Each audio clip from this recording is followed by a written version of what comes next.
Dirt Everyday Extras go live every weekday on Motor Trend On Demand, and you can see them all with a free 30-day trial at MotorTrendOnDemand.com.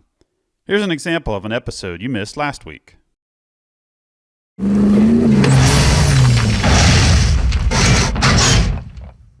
Hey Dirt Everyday fans, I want to tell you a little bit about my old dirty tube sock, specifically the hood.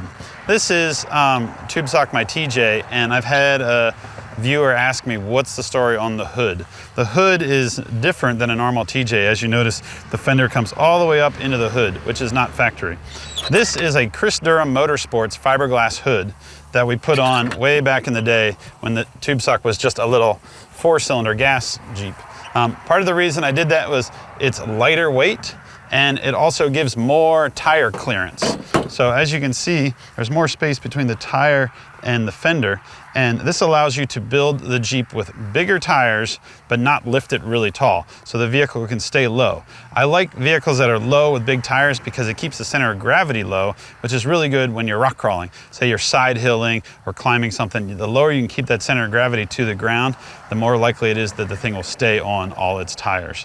Chris Durham makes these hoods.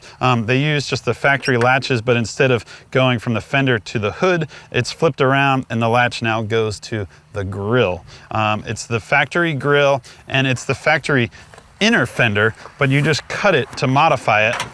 This allows you to keep everything that mounts to the inner fender. I have my ARB air compressor, the windshield washer bottle, the horns, and all that stuff is still right there.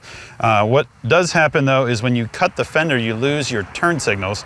So we had turn signals put on right here so that if you're driving on the road, you're street legal. You could also put them out here in the grill if you wanted, which is kind of the old CJ style.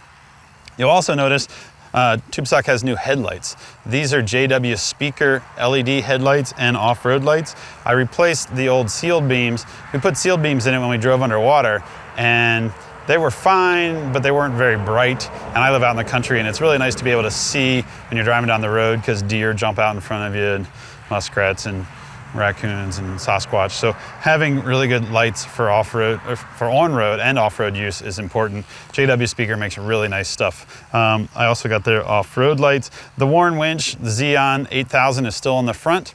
Warren asked me to send it back after it went underwater. I haven't had a chance to send it back yet, and it's still working flawlessly, so I'm not sure when I'm going to get it off there to send it back. They just want to inspect it after it was underwater for almost an hour to see if there's any issues, but honestly, I haven't found any problem with it yet. That little Cummins 2.8 liter engine, people have been asking me about this all the time. I know Cummins is getting really close to releasing this to the public. Probably by the end of 2017, they will have crate engines available and pricing. They haven't told me pricing. I don't think any of that's been released yet, but I think it's coming soon.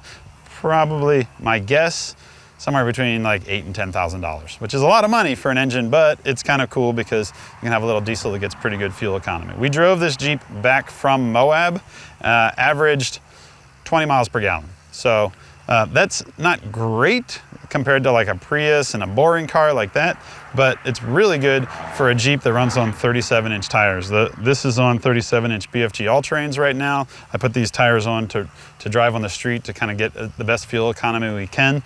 If you go this route with this engine, you probably don't want as low axle gears. My Currie axles have 538s. With the Cummins, you probably really only need about a 456, maybe a 488 or 410, depending on your tire size.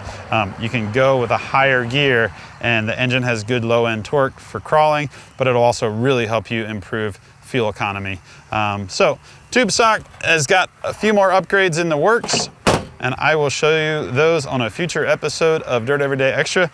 So if you're looking for the hood, Chris Durham Motorsports, JW Speaker lights, Warn winch, BFGs, Cummins. What else do you want to know? It's a great little Jeep. It's not for sale. I think you guys should copy it and build your own because they're cool. That's it for Dirt Everyday Extras. Tune in next time when I show you more from cool stuff around the farm.